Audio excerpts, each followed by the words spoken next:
ETF index mutual funds నేర్చుకుని stock మార్కెట్లో రాణించాలనుకుంటున్నారా? వెంటనే ఈ నెంబర్కి కాల్ చేయండి.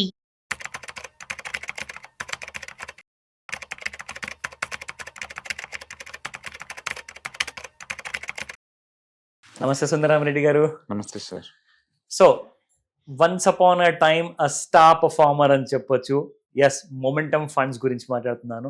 సో మొమెంటమ్ ఫండ్స్ ఏవైతే ఉంటాయో వాళ్ళ లెక్క కంప్లీట్ గా డిఫరెంట్ గా ఉంటుంది. అంటే వాళ్ళు సెక్టోరల్ ఫోకస్ గా ఉండరు, సో మొమెంటమ్ ఫోకస్ గా ఉంటారు. అయితే జనరల్ గా చూసుకుంటే మార్కెట్స్ పెరగక ముందే ఇవి కాస్త అవుట్ పర్ఫార్మ్ చేసే ఎక్కువగా ఛాన్సెస్ ఉంటాయి. పెరిగిన తర్వాత స్టార్ అయిపోతారు. పడిపోయే టైంలో కూడా చాలా తక్కువగా పడాలి అసలు చూసుకుంటే మొమెంటమ్ స్టాక్స్. కానీ ఈసారి నిజంగానే ఆపోజిట్ గా జరిగింది. అండ్ ఈ మార్కెట్ ఫాల్ 15% ఇండెక్స్ కరెక్షన్ అయితే స్టాక్స్ మనం చూసుకుంటే డిఫెన్స్ లో 55% పడ్డ చాలా మంచి కంపెనీస్ కూడా ఉన్నాయి. అలాంటి వాటిలో చూసుకుంటే మొమెంటమ్ స్టాక్స్ కూడా ఒక హెవీ ఫాల్ అంటూ చూడాల్సి వచ్చింది. సో దీనికి కారణం ఏమంటారు? బేసికల్ గా నిఫ్టీ అయితే 14% దాకా డౌన్ అయిందండి. And mid cap small cap అయితే మోర్ దెన్ 20% దాకా డౌన్ అయింది. మొమెంటమ్ అయితే 27% దాకా డౌన్ అయింది. యావరేజ్ మీద 27% దాకా డౌన్ అయింది. సో బేసికల్ గా మొమెంటమ్ అంటేనే ప్రైస్ మూవ్ అండి. Last 6 months and last 12 months లో ఏదైతే ఎక్కువ ప్రైస్ మూవ్ అయిందో వాటిని మొమెంటమ్ స్కోర్ కింద కన్సిడర్ చేసేసి మనం ర్యాంక్ ఇచ్చుకుంటూ వెళ్తుంటాం. సో లాస్ట్ 5 years లో too much bull market run అయింది కాబట్టి ఎక్కువ రిటర్న్స్ వచ్చినాయి. ఇప్పుడు డాడౌన్స్ కూడా వాటికి ఎక్కువ ఉంటుంది బేసికల్ గా. కాబట్టి మన షార్ట్ టర్మ్ డేటా మనం తీసుకోలేం కానీ బట్ వాళ్ళు లాంచ్ చేసిన టైమే పీక్ లెవెల్లో లాంచ్ చేశారు కాబట్టి డాడౌన్స్ ఎక్కువ కనపడుతున్నాయి.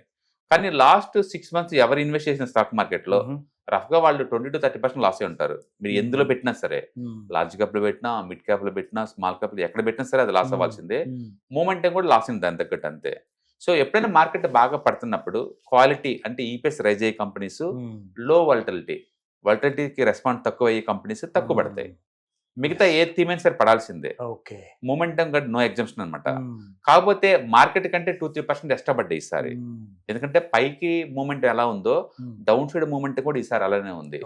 దాంతో ఎక్కువ ఇండెక్స్ లో మొత్తం మూమెంట్ ఇండెక్స్ అన్ని కూడా మెజారిటీ ఇండెక్స్ అన్ని లాస్ట్ 1 year లాంచ్ చేశారు కాబట్టి కొంచెం హెవీ ఫాల్ లా కనపడతా ఉంది. బట్ గుర్తుపెట్టుకోండి, ఒక డెకేడ్ టైం తీసుకుంటే కనుక ఒక 5 years బుల్ మార్కెట్స్ ఉంటాయి. ఆ టైంలో మూమెంట్ రెచ్చిపోతుంది ఇంకా అంతే. అంటే మిగతా టైంలో 4 years వరకు సైడ్ మార్కెట్లు ఉంటాయి. ఆ టైంలో లో వాలటిలిటీ లేదా క్వాలిటీ పనిచేస్తుంది. అండ్ మార్కెట్ దారుణంగా పడింది అనుకోండి, ఆ టైంలో పడిన తర్వాత వాల్యూ బాగా పెరిగింది అనమాట. అందుకని ఒక్కొక్క సీజన్ లో ఒక్కొక్కటి పనిచేస్తూ ఉంటుంది. బట్ ఓవరాల్ గా చూసుకుంటే మాత్రం మూమెంటం ఎక్కువ డబ్బిస్తుంది లాంగ్ టర్మ్ పాయింట్ ఆఫ్ లో. ఎందుకంటే ఇండియాలో బుల్ మార్కెట్స్ ఎక్కువ ఉంటాయి కాబట్టి ఒక 2 years టైం మనకి ఇస్తే మళ్ళీ మార్కెట్ ఆల్ టైమ్ హైకి వెళ్ళిపోతుంది. మళ్ళీ మూమెంటం రిటర్న్స్ వస్తాయి.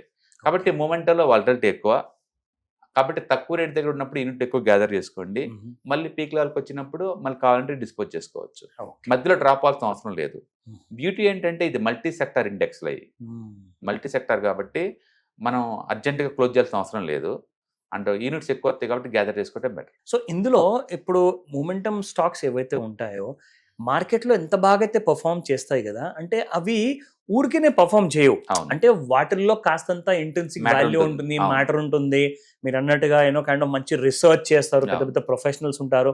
కానీ మార్కెట్లో పడిపోయేటప్పుడు ఎలా ఉంటుందంటే మంచి చెడు అంటూ ఏముండదు. ఇక్కడ అసలు పడిపోవడం అంటూ మొదలు పెడితే అది రిలయన్స్ అంటారా, టాటా గ్రూప్ అంటారా, ఎవరైనా సరే మీరు ఇందాక అన్నట్టు లైక్ టీసీఎస్ లో 52 week లోస్ దగ్గరలో అంటే నిజంగా మరి ఇంత సాలిడ్ ఫండమెంటలీ సౌండ్ కంపెనీస్ అసలు వీటి వల్లనే భారతదేశానికి పేరు వచ్చింది ప్రపంచంలో.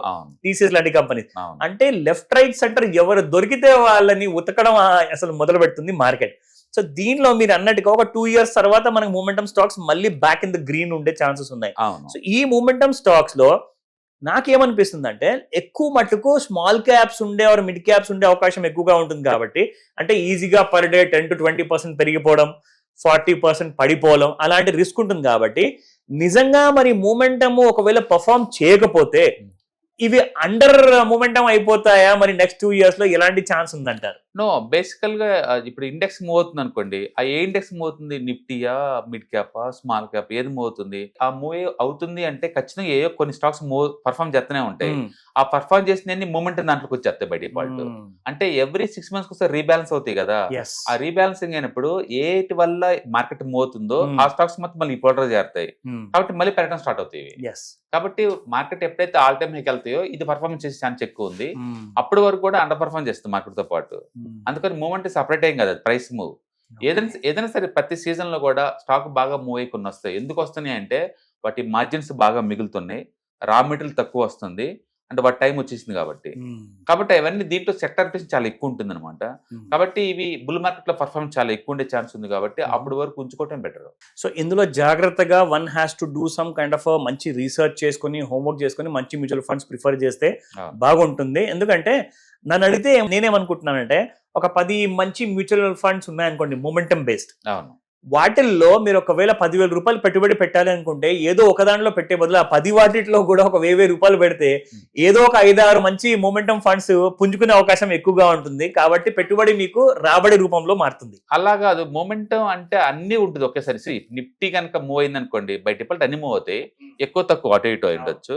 అందుకని అన్ని రకాల మూమెంట్ మనకు అవసరం లేదు. ఇప్పుడు నా దగ్గర అనుకోండి multi cap momentum plus quality 500 ఒకటి ఉంది నా దగ్గర, స్మాల్ క్యాప్ ETF ఒకటి ఉంది. రెండు కూడా మొమెంటం ప్లస్ క్వాలిటీ బేసే. అవి కూడా ఆల్మోస్ట్ 25% పడ్డాయి. Still I keep it. ఎందుకంటే మళ్ళీ మార్కెట్ అప్ ట్రెండ్కి వచ్చినప్పుడు నేను కావాలంటే అమ్మేసుకుంటాం, అంత అర్జెంట్ ఏం లేదు. కాబట్టి వాటిని సపరేట్ పిక్చర్ లో చూడకూడదు. మార్కెట్ డౌన్ అయింది కాబట్టి డౌన్ అయింది, మార్కెట్ ఎప్పుడైనా అప్ అయిన తర్వాత పర్ఫార్మెన్స్ మళ్ళీ ఎక్కువ ఛాన్స్ ఉంది. మనం తీసుకుంది మల్టీ డైవర్సిఫైడ్ సెక్టర్ ఇండెక్స్, అది అంత హరి ఏం లేదు, 0 అవుతాయి అని. కాకపోతే టెంపరీగా వాటి వాల్యూ డౌన్ అయింది కాబట్టి మనకు ఆ పెయిన్ లా కనపడుద్ది. రెండోది వాళ్ళు లాంచ్ చేసింది లాస్ట్ 1 year లో, అంత ముందు లేవు ఇండెక్స్ అన్ని, అందుకని పెయిన్ కొంచెం ఎక్కువ ఉంది. ఇదే కనుక 3 years బ్యాక్ లాంచ్ చేశారనుకోండి ఇంత నెగిటివ్ ఉండవు, నీకు కాస్త సెట్ అయిపోయింది కాబట్టి. ఓకే, సో అంటే మార్కెట్ లో డిమాండ్ కూడా అలాగే ఉంటుంది కాబట్టి ఆ kind of fall and rice చూడడానికి చాలా మంది భయపడతారు కూడా. అవును, కాకపోతే ఒకటి లాస్ట్ ఈ 5 నెలల్లో జరిగిన ఫాల్ మామూలు టైంలో మనం ఊహించలేము, మామూలు టైంలో ఉంచలేం.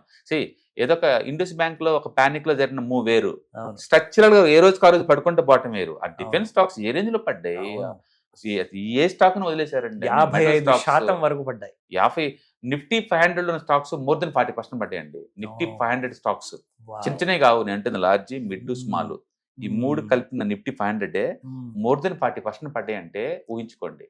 ఎంటైర్ మార్కెట్ లో 60% కన్నా ఎక్కువ పడ్డ స్టాక్స్ 2,000 అండి. అంటే పెయిన్ సివియర్ ఈసారి. ఎప్పుడో నిఫ్టీ 2,000 దగ్గర 95 లో ఒకసారి జరిగింది, మళ్ళీ ఇప్పుడు జరుగుతుందండి. అందుకని ఇప్పుడు పెయిన్ భరించడం చిన్న వాళ్ళకి అంత ఈజీ ఏం కాదు. సో టఫ్ టైం అన్నమాట, very very tough. Particular stocks మీద ఫోకస్ చేసిన వాళ్ళకి, మనం అంటే మొదటి నుంచి కూడా కొంచెం ETFs, ఇండెక్స్ ఫండ్స్ మీద కూర్చున్నాం కాబట్టి అంత పెయిన్ మనకి లేదనే కానీ, స్టాక్ స్పెసిఫిక్ వెళ్ళిన వాళ్ళకైతే 60-70, పర్టికులర్ గా SME స్టాక్స్ లో ఉన్నోళ్ళు అయితే అసలు IPO ప్రైస్ కింద దాటి ఎక్కడో అగాధంలో ఉన్నాయండి, గోతుల్లో ఉన్నాయి. క్వాలిటీ గురించి లేదు వాటిల్లో, అంటే చెత్త చెదర ఏం లేదు, ఏదైనా సరే డ్రాప్ అవ్వాల్సిందే. అంటే ప్రస్తుతానికి మార్కెట్ ఏ గుడ్ న్యూస్ కూడా ఈ స్థితిలో లేదండి. అంతెందుకు, నిన్న IIP డేటా సూపర్ గా వచ్చింది, and even inflation data 1 year లోకి వచ్చేసింది. ఫుడ్ ఇన్ఫ్లేషన్ దారుణంగా తగ్గింది, అండ్ RBI వడ్డీ రేట్లు బాగా తగ్గిస్తున్నారు, ఇంకో రౌండ్ తగ్గిస్తామని వార్నింగ్ సింబల్ ఇస్తున్నారు నీకు.